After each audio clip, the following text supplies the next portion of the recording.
തിരുനാവായ ക്ഷേത്രത്തിൽ ഐരാവതത്തിൻ്റെ കൊമ്പ് കൊണ്ടിട്ട് ഇളകിയ ഒരു മതിലിൻ്റെ കല്ലുണ്ട്. ഞാൻ അവിടെ ഉണ്ടായിരുന്നില്ല അന്ന്. ഈ പറഞ്ഞ നടക്കുമ്പോൾ ഞാൻ ഗംഗാജലം ഒരു കാലത്തും കേടുവരാത്തത്. വെറുതെ ഗംഗാജലത്തിൽ കുറച്ച് വേസ്റ്റിട്ടാലും ശരി, അത് വീണ്ടും പഴയ പോലെ.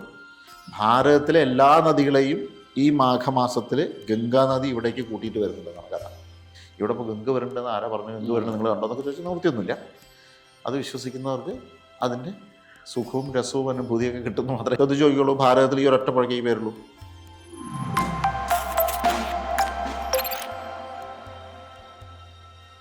തിരുനാവായ എന്ന് പറയുന്നത് ശരിക്കും പറഞ്ഞാൽ ഇപ്പോൾ യാഗം നടന്ന ഭൂമിയാണെന്ന് പറഞ്ഞപ്പോൾ തിരുനാവായയിൽ കേരളത്തിൻ്റെ കുംഭമേള നടക്കാൻ പോകുന്നു.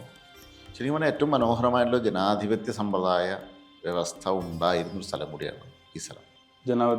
നമ്മളിന്ന് കാണുന്ന പോലെ അതായത് ഇലക്ഷൻ തന്നെയാണ്, പക്ഷെ ജനങ്ങൾ ഒരുമിച്ച് വന്ന് തിരഞ്ഞെടുക്കുക, നേരിട്ട് തിരഞ്ഞെടുക്കുക. നാട്ടുകൂട്ടങ്ങൾ എന്നൊക്കെ പറയില്ലേ, പെരുങ്കൂട്ടങ്ങൾ എന്നൊക്കെയാണെന്ന് പറഞ്ഞിരുന്നത്. അങ്ങനെ ആര് കേരളം ഭരിക്കണം എന്ന് തീരുമാനിച്ചിരുന്ന ഒരു സ്ഥലമായിരുന്നു. തിരുമാക്കന്മാരെ തീരുമാനിക്കാന്നൊക്കെ പറയാം. അത് പണ്ട് ഈ 4 തറകൾ 4 പാടികൾ എന്നൊക്കെ പറഞ്ഞാൽ അങ്ങനെ പല പല രീതിയിൽ ഭൂമികളെ തിരിച്ചിട്ടുണ്ട്. നമ്മളെപ്പോഴും ഈ 1864 അങ്ങനെ ഒരു കണക്കിലാണ് ശാസ്ത്രം. അങ്ങനെ ആയതുകൊണ്ട് അങ്ങനെയാണ് നമ്മൾ തരംതിരിച്ച് പോവുക.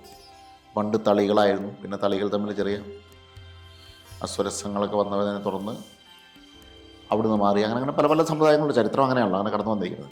ഒരു കാലഘട്ടത്തിലെത്തിയപ്പോൾ ഈ ബ്രഹ്മാവ് യാഗം നടത്തിയ ഒരു കാലമുണ്ടല്ലോ, സമസ്ത ദേവതകളും അവിടെ വന്ന സ്ഥലം. അതിനുശേഷം പിന്നെ ഈ ഉത്സവം അത് 12 വർഷം കൂടുമ്പോൾ, വ്യാഴം എന്ന് പറഞ്ഞാൽ ബൃഹസ്പതി അല്ലെങ്കിൽ വ്യാഴം ദേവഗുരു, ഇവർ 12 വർഷം കൂടുമ്പോഴാണ് ബൃഹസ്പതിയാണ്. വ്യാഴം ഗുരു തന്നെയാണ്. അപ്പോൾ ഈ വ്യാഴത്തിൻ്റെ ഒരു വട്ടം വന്നു പോകുന്നത് 12 വർഷമാണ്. വ്യാഴത്തിൻ്റെ സഞ്ചാരകാലം, വ്യാഴവട്ടക്കാലം എന്ന് അതുകൊണ്ടാണ് പറയുന്നത്. ആ ഒരു വ്യാഴവട്ടക്കാലമാണ് മാറ്റങ്ങൾ വരിക. ഒരു ആൾക്ക് വരുന്ന മാറ്റങ്ങൾ ഈ വ്യാഴവട്ടത്തിലാണ്. അങ്ങനെ 12 വയസ്സിനുള്ളിൽ രോഗങ്ങൾ ചികിത്സിച്ച് മാറ്റണമെന്ന് കുട്ടികളെ കുറിച്ച് പറയുന്നു. 12 വർഷം കഴിഞ്ഞാൽ പിന്നെ അത് ചിലപ്പോൾ ബലപ്പെടുക, അതായത് ഉറക്കും. പിന്നെ അത് ചിലപ്പോൾ രൂപം മാറുകയുള്ളൂ. അവിടെ മാറ്റാൻ ബുദ്ധിമുട്ടാണെന്ന്. 12 വയസ്സിനുള്ളിൽ വേണം ബാലാരിഷ്ടതകളെല്ലാം ചികിത്സിച്ച് മാറ്റാൻ. അപ്പോൾ ഈ വ്യാഴം തിരിച്ച് വീണ്ടും വന്ന് 12 കൊല്ലം, അതാണ് കുംഭമേളയൊക്കെ 12 വർഷം കൂടുമ്പോഴാണ് നടക്കുന്നത്. കാരണം ഇതേ അവസ്ഥ വീണ്ടും അതേ പ്രഭാവത്തിൽ ആവർത്തിക്കുന്നത് 12 വർഷം കഴിഞ്ഞിട്ടാണ്. അടുത്ത വർഷം ആവർത്തിക്കും, പക്ഷേ പൂർണ്ണമായിട്ടും വരുന്നത് 12 വർഷമാണ്. അപ്പോൾ അടുത്ത 12ാമത്തെ വർഷം ഈ യാഗം നടന്നതിൻ്റെ ഒരു തുടർച്ച എന്ന നിലയ്ക്ക് ബൃഹസ്പതിയുടെ അധ്യക്ഷതയിൽ അവിടെ വീണ്ടും ഒരു ദേവസംഗമം നടന്നിട്ടുണ്ട്. കാരണം ബൃഹസ്പതി വരുന്നുണ്ട്. ബൃഹസ്പതി വരുമ്പോൾ സ്വാഭാവികമായിട്ടും സമസ്ത ഗുരു വന്നിരിക്കല്ലേ, എല്ലാ ദേവതകളും അവിടെ വരും. അപ്പോൾ ഐരാവതത്തിൻ്റെ പുറത്ത് ഇന്ദ്രൻ അവിടെ ഇതിനെ നയിച്ചിട്ടുണ്ട്. അധ്യക്ഷനാകുമ്പോൾ സ്വാഭാവികമായിട്ടും രാജാവാണ് നയിക്കേണ്ടത്. ആ രീതിയിൽ വീണ്ടും 12 വർഷം കൂടുമ്പോൾ ഇത് ആവർത്തിക്കുന്നുണ്ട്. അങ്ങനെ ആവർത്തിച്ച് ദേവതകൾ കൈകാര്യം ചെയ്തിരുന്ന ഒരു മഹാസംഗമം.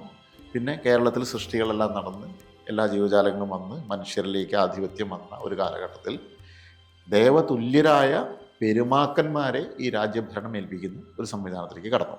അല്ല, അപ്പം ഈ ബൃഹസ്പതി ഇത് ശരിക്കും ഒരു നമ്മളിപ്പോൾ ചോദിക്കല്ലോ, ഇത് കഥയെല്ലാം ചോദിക്കില്ലേ?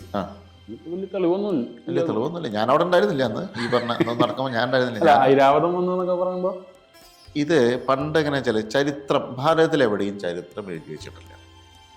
മറ്റു പല രാജ്യങ്ങളിലും കൃത്യമായ ചരിത്രം എഴുതി വെക്കുമ്പോൾ ഇവിടെ ചരിത്രം എഴുതി വെച്ചിട്ടില്ല. നമുക്ക് തോന്നുന്നത് ഒരു കുറച്ചായിട്ട് തോന്നും. പക്ഷേ ഞാനൊരു ചരിത്രം എഴുതാൻ ഇരുന്നു വിചാരിക്കുക. ഞാനൊരു കമ്മ്യൂണിസ്റ്റുകാരനാണെങ്കിൽ അല്ലെങ്കിൽ കോൺഗ്രസ്സുകാരനാണെങ്കിൽ BJP-കാരനാണെങ്കിൽ സ്വാഭാവികമായും ഞാൻ എഴുതുന്ന ചരിത്രത്തിൽ എൻ്റെ രാഷ്ട്രീയം ആ സാധനം വരും. അത് പിന്നെ ഒരു രേഖയായി മാറും. അപ്പോൾ അതിലൊരു തെറ്റുണ്ട്. ഞാൻ ആ തെറ്റാണ് ശരി എന്ന് പറഞ്ഞ് ജനങ്ങളെ തെറ്റിദ്ധരിപ്പിക്കുമ്പോൾ അത് വലിയൊരു പാപമാണ്. അതുകൊണ്ടാണ് ഭാരതത്തിൽ ചരിത്ര ഗ്രന്ഥങ്ങൾ ഉണ്ടാകാത്തത്. അതിനു പകരം കൃതികളുണ്ടാവും, ഇതിഹാസങ്ങളുണ്ടാവും. അതായത് കാളിദാസൻ ഭാസനെ കുറിച്ച് പറഞ്ഞതിൽ നിന്നാണ് നമുക്ക് മനസ്സിലാകുന്നത് ഭാസൻ എന്ന് പറയുന്നൊരു കവി കേരളത്തിലുണ്ടായിരുന്നു. അതുകൊണ്ട് ഭാസൻ അദ്ദേഹം എഴുതിയിട്ടുള്ള പുസ്തകത്തിൽ എഴുതിയിട്ടില്ല ഞാൻ ഭാസനാണ്, പിന്നെ BA LLB എന്നൊന്നും പറഞ്ഞ് അങ്ങനൊന്നും അന്നത്തെ ആൾക്കാരൊന്നും എഴുതി വെച്ചില്ല, പേരൊന്നും എഴുതിയിട്ടില്ല. കാളിദാസനെ കുറിച്ച് നമ്മൾ അത് ഹിമാലയത്തിലുണ്ടായിരുന്ന ആൾ കേരളത്തിലുണ്ടായിരുന്ന ഭാസനെ കൃത്യമായിട്ട് അറിഞ്ഞിരുന്നു. വിക്രമാദിത്യ ശാസ്ത്രത്തിലുണ്ടായിരുന്ന ഈ രാജാക്കന്മാരെല്ലാം അല്ല ഈ എൻ്റെ കവികളെല്ലാം പരസ്പരം കൃത്യമായിട്ട് കമ്മ്യൂണിക്കേഷൻ നടത്തിയിരുന്നു എന്ന് പറയുമ്പോൾ നമ്മൾക്ക് പിടികിട്ടാത്ത ഒരു തലം അവരുടെ അറിവിലും സഞ്ചാരഗതിയിലും ഒക്കെ ഉണ്ടായിരുന്നു. അപ്പോൾ ഇതൊക്കെ എങ്ങനെയാണ് ഇതൊക്കെ ഉണ്ടായിരുന്നു എന്ന് ചോദിച്ചാൽ കഥകളിൽ നിന്നേ മനസ്സിലാവുള്ളൂ. അപ്പോൾ മാർക്കണ്ഡേയ പുരാണത്തിൻ്റെ അടയാളങ്ങൾ തിരുനാവായ ക്ഷേത്രത്തിലും തൃപ്രങ്ങോട് ക്ഷേത്രത്തിലും കണക്റ്റഡാണ്. മാർക്കണ്ഡേയ പുരാണം അപ്പോൾ ഇവിടുന്ന് വന്നു നമ്മൾ അന്വേഷിച്ച് പോകും. അപ്പോൾ മാർക്കണ്ഡേയ പുരാണം വരാൻ കാരണം എന്താണെന്ന് നോക്കും. മൃഗണ്ഡു മഹർഷിയുടെ മകനായ മാർക്കണ്ഡേയൻ വ്യാസന് കൂടി പറഞ്ഞു കൊടുത്ത ഒരു ഭാഗമാണ് ഇത് എന്ന് നമ്മൾ തിരിച്ചറിയും. അങ്ങനെ അതിൻ്റെ ബാക്കി തെളിവുകൾ അടയാളങ്ങളൊക്കെ ബാക്കിയാവും. ഇപ്പോൾ ഇന്ദ്രൻ ഐരാവതത്തിൽ വന്നു എന്ന് ചോദിച്ചല്ലോ. തിരുനാവായ ക്ഷേത്രത്തിൽ ഐരാവതത്തിൻ്റെ കൊമ്പ് കൊണ്ടിട്ട് ഇളകിയ ഒരു മതിലിൻ്റെ കല്ലുണ്ട്. ഒരു കഥയാണ്. അത് ഇളകി നിൽക്കുന്ന ഒരു കല്ലല്ലേ എന്ന് വേണമെങ്കിൽ പറയാം. പക്ഷെ അത് ഉറപ്പിക്കാൻ നോക്കിയാൽ ഉറക്കുന്നില്ല എന്ന് പറയണം. അത് വീണ്ടും ഇളകുമെന്ന് പറയണം. കഥയിൽ ഐരാവതത്തിൻ്റെ കൊമ്പ് കൊണ്ട് മുറിഞ്ഞു എന്ന് പറയാം. ഇനി ഐരാവതം എന്താണെന്നും ഇന്ദ്രൻ എന്താണെന്നും ഇന്ദ്രൻ എന്തുകൊണ്ട് കിഴക്ക് ഭാഗത്ത് സ്ഥാനം എന്നും അന്വേഷിച്ച് വരുമ്പോഴാണ് അതൊരു പ്രത്യേക ഊർജ്ജമാണെന്ന് മനസ്സിലാവുക. ആ ഊർജ്ജത്തിന് കടന്നു പോകാൻ അവിടെ ഒരു പഴുത് വേണ്ടി വരും. അത് നമ്മൾ കൊട്ടിയടച്ചാൽ അത് തുറക്കും. അപ്പോൾ ഇങ്ങനെ അതിനെ ശാസ്ത്രത്തിലേക്ക് കണക്ട് ചെയ്യാൻ ആചാര്യന്മാർ തയ്യാറാകാത്തതുകൊണ്ടാണ് കഥ കഥയായിട്ടും ശാസ്ത്രം ശാസ്ത്രമായിട്ടും ചരിത്രം ചരിത്രമായിട്ടും നടക്കുന്നത്. ഇത് മൂന്നും കൂടി കൃത്യമായിട്ട് ബ്ലെൻഡ് ചെയ്ത് കഴിഞ്ഞാൽ മനോഹരമായിട്ടുള്ളൊരു കാഴ്ച നമുക്ക് കിട്ടും. അപ്പം അതുകൊണ്ട് ബൃഹസ്പതിയാണ് യാഗത്തിന് ശേഷം 12 വർഷം കൂടുമ്പോൾ ഈ അവസ്ഥകൾ ആവർത്തിച്ച സമയത്ത് അധ്യക്ഷനായിരുന്നിരുന്നു. ഇന്ദ്രൻ്റെ നേതൃത്വത്തിൽ അവിടെ കാര്യങ്ങളെല്ലാം നടന്നിരുന്നു. സപ്തനദികളുടെ സാന്നിധ്യം ഉണ്ടായിരുന്നു. മാഘമാസത്തിലാണ് ഇത് നടന്നിരുന്നത്. മാഘമാസം എന്ന് പറഞ്ഞാൽ മാസങ്ങളിലെ പുണ്യമാസം എന്നാണ് അറിയപ്പെടുന്നത്. മാഘമാസത്തിൽ തന്നെയാണ് കുംഭമേളകൾ നടക്കുന്നതും പിന്നെ കൽപ്പവാസം എന്ന് പറയുന്നത്. അതായത് ഒരു കൽപ്പവാസം പുണ്യനദിയുടെ തീരത്ത് ജപവും ധ്യാനമോ ഹോമോ എന്തെങ്കിലുമൊക്കെ ആയിട്ട് കഴിഞ്ഞാൽ എത്രയോ ഒരു കൽപ്പം. അത് ഒരു കൽപ്പവാസം എന്ന് പറഞ്ഞാൽ ഈ മാസം കൽപ്പം എന്ന് പറഞ്ഞാൽ ബ്രഹ്മാവിൻ്റെ ആയുസിനെ കുറിച്ചാണ് കൽപ്പം എന്ന് പറയുന്നത്. പക്ഷെ നമ്മൾ ഇവിടെ കുറച്ച് ദിവസം അവിടെ കഴിഞ്ഞാൽ ഇത്ര കൽപ്പം പുണ്യം ചെയ്ത ഫലമാണ്. ബ്രഹ്മാവിൻ്റെ ആയുസിനേക്ക് കണക്ട് ചെയ്തിട്ടാണ് വരുന്നത്. അപ്പം അത്രമാത്രം പുണ്യനദികളുടെ തീരത്ത് നമ്മൾ എന്തെങ്കിലും ചെയ്യുന്നതിന് പുണ്യം ഇരട്ടിക്കും. അപ്പോൾ സ്വാഭാവികമായിട്ടും പിന്നെ പുഴയല്ലേ വെള്ളത്തിൻ്റെ സൈഡിൽ പോയിരുന്നു കഴിഞ്ഞാൽ എന്താ പുണ്യം എന്നൊക്കെ ചോദിക്കും. സ്വാഭാവികമായിട്ടും നമ്മുടെ യുക്തി അങ്ങനെയാണ് വരിക. അവിടെയാണ് പുണ്യനദി എന്താണ് നമ്മൾ ആലോചിക്കേണ്ടത്. ഇപ്പോൾ ഗംഗ എന്ന് പറയുന്നതിൽ ബാക്ടീരിയോഫേജ് എന്ന് പറഞ്ഞൊരു പ്രതിഭാസവും ഗംഗയിലുണ്ട്. എന്ന് വെച്ചാൽ അതിന് ഡിസ്ട്രക്റ്റീവായ എന്ത് സാധനം വന്നാലും അതിനെ അപ്പം തന്നെ അത് ഡിസോൾവ് ചെയ്ത് നശിപ്പിച്ച് മാറ്റിക്കളയുന്നത്. അത് ബാക്ടീരിയയെ തുരന്നകത്ത് കയറുന്നൊരു ബാക്ടീരിയ. അതൊരു ശാസ്ത്രമാണ്. അതുകൊണ്ടാണ് ഗംഗാജലം ഒരു കാലത്തും കേടുവരാത്തത്. വെറുതെ ഗംഗാജലത്തിൽ കുറച്ച് വേസ്റ്റിട്ടാലും ശരി അത് വീണ്ടും പഴയ പോലെ സ്വയം ശുദ്ധമാകും. സനാതന സംസ്കാരം എങ്ങനെയാണോ തിരിച്ചു വരുന്നത് അതേപോലെ തന്നെ ഗംഗയിൽ എന്ത് മാലിന്യത്തിനും ശുദ്ധമാക്കും ഗംഗയ്ക്ക് തന്നെ അറിയാം. അതുകൊണ്ടാണ് അതിന് പുണ്യനദി എന്ന് പറയുന്നത്. പിന്നെ അതിൽ എന്തൊക്കെ ഈ സപ്തനദികളുടെ സാന്നിധ്യമുണ്ട് എന്ന് പറയുമ്പോൾ സപ്തനദികൾ എവിടെ നിന്നാണ് വരുന്നത്, അത് വരുന്ന വഴികൾ, കടന്നു വന്ന വേരുകൾ, വീണ് അളിഞ്ഞ ഇലകൾ, അങ്ങനെ ഒരുപാട് ഔഷധങ്ങൾ ചേർത്തിട്ടാണ് ഈ സംഭവം വരുന്നത്. പാറകളിലൂടെയൊക്കെ തലതല്ലി വരുന്ന സമയത്ത് അതിൻ്റെ മോളിക്കുലർ സ്വഭാവം തന്നെ മാറിയിട്ടുണ്ടാവാം. അങ്ങനെ വന്ന് ഈ ഭാരതപ്പുഴയിൽ വരുന്ന സമയത്ത് ഭാരതപ്പുഴ അവസാനം എന്ന് പറയുന്നത് കടലുമായിട്ട് ചേർന്ന് നിൽക്കുന്ന സാധനം. അപ്പോൾ കടലും പുഴയും തമ്മിലൊരു കൊടുക്കൽ വാങ്ങാൻ നടക്കുന്നത്. ഇതൊന്നും സ്വാഭാവികമായ പ്രകൃതിയിൽ സംഭവിക്കുന്ന കാര്യങ്ങളല്ല. അപ്പം അതുകൊണ്ട് ആ പുഴയ്ക്ക് മാത്രമായ ഒരുപാട് പ്രത്യേകത ഉണ്ടെന്നുള്ള ഉറപ്പാണ്. അതിൻ്റെ പുറകിലെ സയൻസാണ് നമ്മൾ അന്വേഷിക്കുന്നത്. ഇപ്പോൾ ഈ ഇന്ദ്രൻ വന്നിട്ടുണ്ടോ എന്നൊക്കെ ചോദിക്കുന്ന പോലെ തന്നെയാണ് ഇവിടെ ഇപ്പോൾ ഗംഗ വരേണ്ടതെന്ന് ആരാ പറഞ്ഞു, ഗംഗ വരേണ്ടത് നിങ്ങൾ കണ്ടോ എന്നൊക്കെ ചോദിച്ചാൽ നിവൃത്തിയൊന്നുമില്ല. അത് വിശ്വസിക്കുന്നവർക്ക് അതിൻ്റെ സുഖവും രസവും അനുഭൂതിയൊക്കെ കിട്ടുമെന്ന് മാത്രമേ പറയാനുള്ളൂ. അപ്പോൾ എന്താ ചോദിച്ചതെന്തായിരുന്നു? അല്ല നമ്മൾ പറഞ്ഞത് ഈ ബൃഹസ്പതിയുടെ കഴിഞ്ഞിട്ട് അടുത്ത പെരുമാക്കന്മാരെ ബൃഹസ്പതി കുറേ കാലം അത് തുടർന്നു. ഈ 12 വർഷം മുമ്പ് തുടർന്നു. അതിനുശേഷം പെരുമാക്കന്മാരെ ഏൽപ്പിച്ചു. ഈ പെരുമാക്കന്മാരുടെ കാര്യം എങ്ങനെയാണെന്ന് വെച്ചാൽ കേരളത്തിലെ എല്ലാ രാജാക്കന്മാരും ഇവിടെ കേരളം എന്ന് പറഞ്ഞാൽ മറ്റേ കേരളമാണല്ലോ. ഗോകർണം മുതൽ കന്യാകുമാരി വരെയുള്ള ഭാഗം, കൊങ്ങുനാട് എന്നൊക്കെ പറയുന്ന കുറച്ച് തമിഴ്നാട് കുറച്ച് ഭാഗം കൂടി അതിൽ പെടും. ഇവരെല്ലാവരും ഇവിടെ ഒത്തുകൂടിയിട്ട് അടുത്ത 12 വർഷം കേരളം ആര് ഭരിക്കണം എന്ന് തീരുമാനിക്കുന്ന പെരുമാക്കളെ തെരഞ്ഞെടുത്തിരുന്ന സ്ഥലമായി. അതായത് ബൃഹസ്പതിക്ക് ശേഷം ഇനി ആരായിരിക്കണം അതിന്റെ അധ്യക്ഷൻ? ഈ അധ്യക്ഷൻ ആരായിരിക്കണം? അത് കേരളത്തിന്റെ മൊത്തം അധ്യക്ഷനാണ്. ഈ യാഗത്തിന്റെ മാത്രമല്ല, അല്ലെങ്കിൽ ഈ സ്ഥലത്തിന്റെ മാത്രമല്ല, കേരളത്തിന്റെ മൊത്തം രാജാവ് ആരായിരിക്കണം എന്ന് തീരുമാനിക്കുന്ന ഒരു പെരുങ്കൂട്ടം നടന്ന സ്ഥലമായിരുന്നു തിരുനാവായയിൽ. ഈ 12 വർഷം കൂടുമ്പോൾ ഒരുക്കി. അപ്പം എല്ലാ രാജാക്കന്മാരും വരും. ചിലർ താപസനും വരും. അത് പുഴയുടെ അപ്പുറത്ത് ബ്രഹ്മാവിൻ്റെ ക്ഷേത്രത്തിൻ്റെ അവിടെ ഇരിക്കും. ചിലർ മഹാദേവൻ്റെ ക്ഷേത്രത്തിൻ്റെ അവിടെ ഇരിക്കും. ഇദ്ദേഹം അതായത് പെരുമാക്കൾ നിലപാട് തറ എന്ന് പറഞ്ഞാൽ നിലപാട് തറയിലിരിക്കും. എന്നിട്ട് കഴിഞ്ഞ 12 വർഷം എങ്ങനെയായിരുന്നു കേരളം കടന്നുപോയത്, ഇനി 12 വർഷം എങ്ങനെ ആയിരിക്കണം കേരളം കടന്നു പോകേണ്ടത്, കാലാവസ്ഥയിൽ എന്തെല്ലാം മാറ്റങ്ങൾ വരും, ജ്യോതിശാസ്ത്ര സംബന്ധമായ ജ്യോതിർഗോളങ്ങളുടെ ചെറിയ വ്യത്യാസങ്ങളൊക്കെ തുടങ്ങി, ചന്ദ്രഗ്രഹണം, സൂര്യഗ്രഹണം, അതൊക്കെ ഭൂമിയിൽ എങ്ങനെ സാധിക്കും, കൃഷിയെ എങ്ങനെയൊക്കെ സ്വാധീനിക്കും, അങ്ങനെ ഒരുപാട് വിഷയങ്ങൾ ചർച്ച ചെയ്ത് ഇനി 12 വർഷം എങ്ങനെ ഭരിക്കണമെന്ന് തീരുമാനിച്ചിരുന്നു. കഴിഞ്ഞ 12 വർഷത്തെ വരവ് ചെലവ് കണക്കുകൾ ഭഗവാന്റെ മുമ്പിൽ അവതരിപ്പിച്ചിരുന്നു.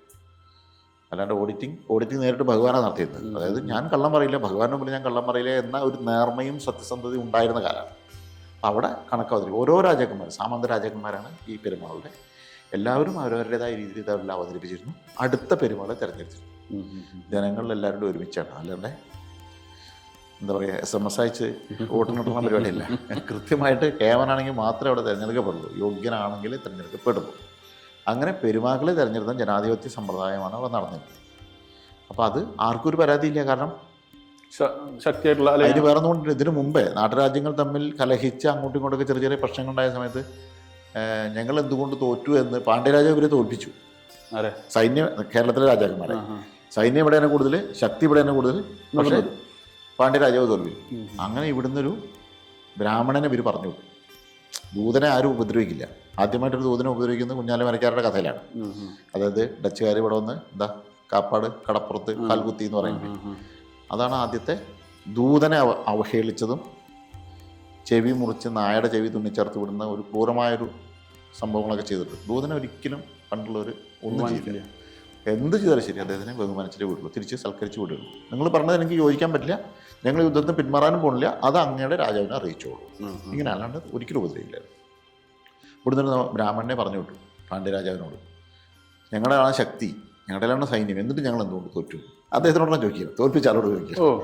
അദ്ദേഹം പറഞ്ഞു, ഞാൻ ക്ഷത്രിയനാണ്, നിങ്ങളെല്ലാവരും രാജാക്കന്മാർ 100 ആൾക്ക് 100 അഭിപ്രായമാണ്, ഞാൻ പറഞ്ഞ പോലെ ചെയ്യും എൻ്റെ സൈന്യം, അതാണ് വ്യത്യാസം. അവർ അങ്ങോട്ട് ആവശ്യപ്പെട്ടു, ഞങ്ങൾക്ക് നിങ്ങളെപ്പോലെ ഒരു രാജാവിനെ തരാമോ? അങ്ങനെ അവിടെ നിന്നൊരു പാണ്ഡ്യ രാജാവ് വന്നിട്ട് ഇവിടെ രാജ്യം ഭരിച്ചു പോയൊരു കാലമുണ്ട്. അതായത് തോറ്റ രാജ്യം ജയിച്ച രാജ്യത്തിനോട് പോയിട്ട് അപ്പോൾ കേരളം ഭരിക്കാൻ ഏറ്റവും ശ്രേഷ്ഠനായ ഒരു രാജാവിനെ അവിടുന്ന് പറഞ്ഞു വിട്ടു. ക്ഷത്രിയ ധർമ്മം അറിയുന്ന ധാർമ്മികനായ ഒരാളെ ഈ രാജ്യം ഭരിക്കാൻ വേണ്ടി പറഞ്ഞു വിട്ടു. അതിന് ഇവരെല്ലാവരും അംഗീകരിക്കുകയും ചെയ്തു. കാരണം ഉപദ്രവിക്കാനല്ല വന്നിരിക്കുന്നത്, ഇവിടുത്തെ സ്വത്ത് അടിച്ചു കൊണ്ടുപോകാന്നുകൊണ്ട് അങ്ങനത്തെ സംഭവം ഉദ്ദേശവും ഇല്ല. അതിന് ഒക്കെ ശേഷമാണ് ഈ പെരുമാക്കന്മാരുടെ കാലത്ത് ഈ കിടക്കുന്നത്. അപ്പോൾ അവസാനത്തെ രാജാവ് ചേരമാൻ പെരുമാൾ, പെരുമാക്കന്മാരിലെ അവസാനത്തെ രാജാവ് ചേരമാൻ പെരുമാൾ അദ്ദേഹത്തിൻ്റെ സുഹൃത്തായ സുന്ദരമൂർത്തി നായനാർ എന്ന് പറയുന്ന സുഹൃത്തിൻ്റെ കൂടെ തിരുവഞ്ചിക്കുളം ക്ഷേത്രത്തിൽ നിന്നാണ് സ്വർഗാരോഹണം നടത്തിയതായിട്ടാണ് പറയുന്നത്. നമ്മളെ കഥകളിലൊക്കെ പറയുന്നുണ്ട് അദ്ദേഹം തൊപ്പിയിട്ട് മക്കയ്ക്ക് പോയി എന്നൊക്കെ പറയുന്നുണ്ട്. അത് എപ്പോഴും അങ്ങനെയാണല്ലോ, ഇവിടത്തൊക്കെ അദ്ദേഹം പോയിരിക്കുന്ന കൈലാസത്തിലേക്കാണ്. അപ്പോൾ എന്തായാലും ചേരമാൻ പെരുമാൾ അതിൻ്റെ ആചരണങ്ങളും ആഘോഷങ്ങളൊക്കെ ഇപ്പോഴും നടക്കുന്നുണ്ട്. തമിഴ്നാട്ടിൽ നിന്ന് ഈ ദിവസം തിരുവഞ്ചിക്കുളം അമ്പലത്തിലും കൊടുങ്ങല്ലൂരും നിറയും തമിഴന്മാരെ കൊണ്ട്. തമിഴ്നാട്ടിൽ നിന്ന് ഈ ദിവസം നോക്കി കൃത്യം, കാരണം അദ്ദേഹം സ്വർഗാരോഹണം നടത്തിയ ദിവസത്തിന് പ്രത്യേകതയുണ്ട്. അല്ലാതെ സ്വർഗവാതിൽ തുറന്നിരിക്കണം, ശിവനെ ജപിക്കുന്ന ആൾക്കാർ അവിടേക്ക് എൻട്രി കിട്ടണം, അതിനെന്തോ ഒരു ഊർജ്ജം ഇവിടെ കിടന്ന് കളിക്കുന്നുണ്ടെന്ന് തിരിച്ചറിഞ്ഞിട്ട് അതെന്താണെന്ന് അറിയില്ല, അന്ന് ശിവനെ ഭജിക്കുക എന്ന ഉദ്ദേശത്തോട് കൂടിയിട്ട് തമിഴ്നാട്ടിൽ നിന്ന് എത്രയോ വണ്ടികൾ, എത്രയോ ബസ്സുകൾ അന്ന് നിറയും കൊടുങ്ങല്ലൂർ തിരുവഞ്ചിക്കുളം ക്ഷേത്രം. അപ്പോൾ അദ്ദേഹത്തിന് ശേഷം പെരുമാളില്ല. അങ്ങനെ ഈ നിലപാട് തറയിൽ ആര് നിൽക്കും എന്ന ഒരു കൺഫ്യൂഷൻ സമൂഹത്തിൽ ഉണ്ടായിട്ടുണ്ട്. കാരണം പെരുമാൾ വേറെ ആളെ ഏൽപ്പിച്ചിട്ടല്ല പോയത്. അങ്ങനെ അദ്ദേഹത്തിൻ്റെ അനന്തരാവകാശിയായ, അല്ലെങ്കിൽ എനിക്ക് തോന്നുന്നത് മരുമകൻ ആനന്ദൊറ്റയാനുണ്ട് തോന്നുന്നുണ്ട്, പെരുമ്പടപ്പ് സ്വരൂപം, അതായത് കൊച്ചി രാജവംശം, ഇതിൻ്റെ അവകാശം വരെയാണ്. അതായത് അദ്ദേഹത്തിൻ്റെ അവകാശം എന്നുള്ള രീതിയിൽ അദ്ദേഹത്തിന് പിന്തുടർച്ച അവകാശം, കറക്റ്റ് അവകാശം അല്ലെങ്കിൽ പോലും ബന്ധുവാണ്, അതുകൊണ്ട് അദ്ദേഹത്തിലേക്കാണ് ഈ അവകാശം വന്നു ചേരുന്നത്. അങ്ങനെ അദ്ദേഹം നിലപാട് തറയിൽ നിൽക്കാനുള്ള, അതായത് അധ്യക്ഷനായിട്ട് കേരളത്തിന്റെ അധ്യക്ഷനായിട്ട് അദ്ദേഹത്തിന് കൊച്ചി രാജ്യത്തിന്. പക്ഷേ കൊച്ചി രാജ്യം ഇവിടെ ആയതുകൊണ്ടും ഇതിരിക്കുന്ന സ്ഥലം വെട്ടത്ത് രാജ്യമായതുകൊണ്ടും വെട്ടത്ത് രാജാവ് കേമനാണ്. എന്നാൽ വെട്ടത്ത് രാജ്യം വള്ളുവ കോനാതിരിയുടെ സാമന്തമാണ്. വള്ളുവ കോനാതിരി കേമനാണ് അങ്ങാടിപ്പുറം മറ്റേ തലസ്ഥാനമായിട്ടിരിക്കുന്ന വള്ളുവനാട് എന്നൊക്കെ പറയില്ലേ, ഒറ്റപ്പാലം, ഷൊർണൂർ, പട്ടാമ്പി ഭാഗങ്ങളൊക്കെ വരുന്ന. അപ്പോൾ വള്ളുവ കോനാതിരിയെ കൊച്ചി രാജാവ് ഏൽപ്പിക്കുക, ഇദ്ദേഹത്തിന്റെ പ്രതിനിധിയായി. മനസ്സിലായില്ല, കൊച്ചി രാജാവാണ് ശരിക്കും വേണ്ട നിലപാട് തറയിൽ ഇരിക്കേണ്ട ആൾ അധ്യക്ഷനായിട്ട്. പക്ഷെ കൊച്ചി രാജാവ് ഇവിടെയാണ് കിടക്കുന്നത് എന്നുള്ളതുകൊണ്ട് അദ്ദേഹം അത് ഈ വള്ളുവ കോനാതിരിയെ ഏൽപ്പിക്കുകയാണ്. ഞാൻ രാജകീയ ചിഹ്നത്തോടു കൂടി കിരീടം വച്ച് എൻ്റെ കുലദേവതയായ വന്നേരി ഭഗവതിയെ വന്നിച്ച് അങ്ങോട്ട് വരുമ്പോൾ നിലപാട് തറ ഒഴിഞ്ഞു തരണം, എനിക്ക് സ്ഥാനം തരണം. അല്ലാത്ത സമയത്തൊക്കെ നിങ്ങൾക്ക് നിലപാട് തറയിൽ അധ്യക്ഷനായിട്ടിരിക്കാം. ഒരു തവണ ഗോതവർമ്മ രാജാവ് വന്നിട്ടാണ് അദ്ദേഹത്തിൻ്റെ പേര്. അദ്ദേഹം വന്ന സമയത്ത് ഈ നിലപാട് തറ ഒഴിഞ്ഞു കൊടുത്തിട്ടുണ്ട്. എന്നുവെച്ചാൽ കരാറാണ്, അതൊന്നും ഒരു കാരണവശാലും തെറ്റിക്കില്ല. അല്ലാണ്ട് ഞാനല്ലേ മറ്റേ പഞ്ചായത്ത് ദിവസത്തിൻ്റെ 2.5 കൊല്ലം കഴിഞ്ഞ് രാജിവെക്കണം, പറ്റില്ല ഇനി പറ്റില്ല എന്ന് പറഞ്ഞാൽ അങ്ങനത്തെ പരിപാടിയൊന്നുമില്ല, പറഞ്ഞു തന്നെയാണ്.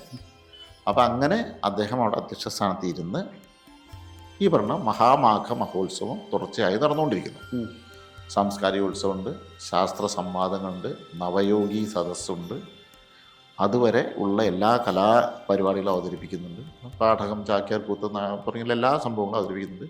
കഥകളി വളരെ പ്രധാനമായിരുന്നു. കാരണം വെട്ടത്ത് രാജ്യം, ഈ മറ്റേ മഹാമഖം നടക്കുന്ന വെട്ടത്ത് രാജ്യമാണ്, ആ രാജാവാണ് കഥകളിയുടെ വേഷം തീരുമാനിച്ചിട്ടുള്ളത്.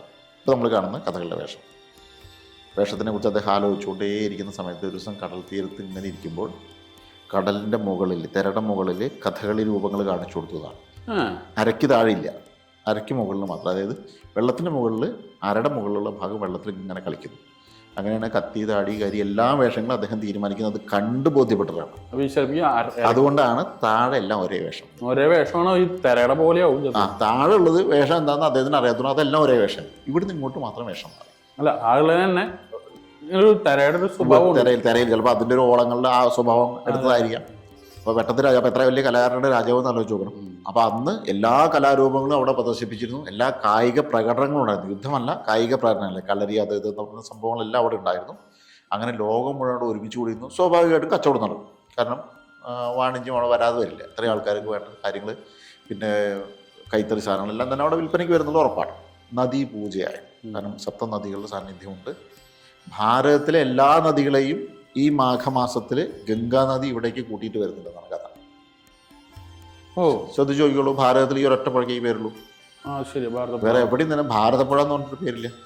അതും മങ്കര കഴിഞ്ഞ് തിരുനാവായ വരെയാണ് ഈ ഭാരതപ്പുഴ എന്ന് പേരുള്ളൂ. അത് കഴിഞ്ഞ് വീണ്ടും പൊന്നാനി പുഴയാണ്. അതിനു മുമ്പേ ചിറ്റൂര് പുഴയാണ്, കൽപ്പാത്തി പുഴ, ആ പുഴ, ഈ പുഴ, പല പേരിലാണ് വരുന്നത്. ശോകനാശിനികൾ പല പേരുണ്ട്. ശോകനാശിനി ചിറ്റൂർ ഭാഗത്ത് ശോകനാശിനി എന്ന് പേര് പറയുന്നത്. അപ്പം അങ്ങനെ കൽപ്പാത്തി ഇപ്പുറത്തെ കൂടെ വരുന്നതാണ്, തൂതയൊക്കെ ഇപ്പുറത്ത് കൂടെ വരുന്ന ഉപനദികളാണ്. എന്താണെങ്കിലും മങ്കര വരെ പറളിപ്പുഴ എന്ന് അറിയപ്പെടുന്നൊരു പുഴ, മങ്കര തൊട്ടൊരു ഭാരതപ്പുഴ. എന്നുവെച്ചാൽ ഈ യാഗം നടന്ന ഭാരതത്തിലെ എല്ലാ നദികളും എത്തിച്ചേർന്ന, ഭാരതത്തിലെ എല്ലാ ദേവതകളും എത്തിച്ചേർന്ന ഒരിടം, മഹാഭാരതവുമായി ബന്ധപ്പെട്ട പഞ്ചപാണ്ഡവർ പ്രതിഷ്ഠിച്ചിട്ടുള്ള ഐവർ മഠം തിരുവില്ലാമലയിൽ ഇതിൻ്റെ ഉള്ളിലാണ്. അവർ പ്രതിഷ്ഠിച്ചിട്ടുള്ള, യുധിഷ്ഠിരൻ പ്രതിഷ്ഠിച്ചിട്ടുള്ള സോമേശ്വര ക്ഷേത്രം തിരുവില്ലാമലയിലാണ്. പഞ്ചപാണ്ഡവർ പ്രതിഷ്ഠിച്ചിട്ടുള്ള വ്യാസൻ എന്ന് പറഞ്ഞ തിരുമറ്റക്കോട് ഇതിൻ്റെ ഉള്ളിലാണ്. അത് കഴിഞ്ഞ് പിന്നെ ദേവസംഗമം നടന്നിട്ടുള്ള ഈ ഭൂമി ഇവിടെയാണ്.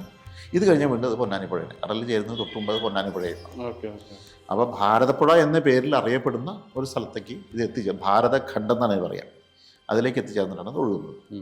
അപ്പോൾ ഗംഗാനദി ഭാരതത്തിലെ എല്ലാ പുഴകളെയും കൊണ്ടുവരുന്നു. സപ്ത നദികളും ഇവിടെയുണ്ട്, സപ്ത ദേവതകളും ഇവിടെ സാന്നിധ്യമാണ്. ബൃഹസ്പതിയുടെ സജീവ സാന്നിധ്യമുണ്ട്. ആ സമയത്ത് കേരളം ആര് ഭരിക്കണമെന്ന് തീരുമാനമെടുക്കുന്നു. ആ തീരുമാനം തെറ്റില്ല എന്ന് ഉറപ്പുണ്ട്. കാരണം ഇത്രയും ദേവതകളുടെ മുന്നിൽ വെച്ചിട്ടാണ് തീരുമാനം. ആ തീരുമാനം പിഴക്കില്ല എന്ന് ഉറപ്പുള്ളതുകൊണ്ടാണ് ആ ഭൂമി തിരഞ്ഞെടുത്തിരിക്കുന്നത്.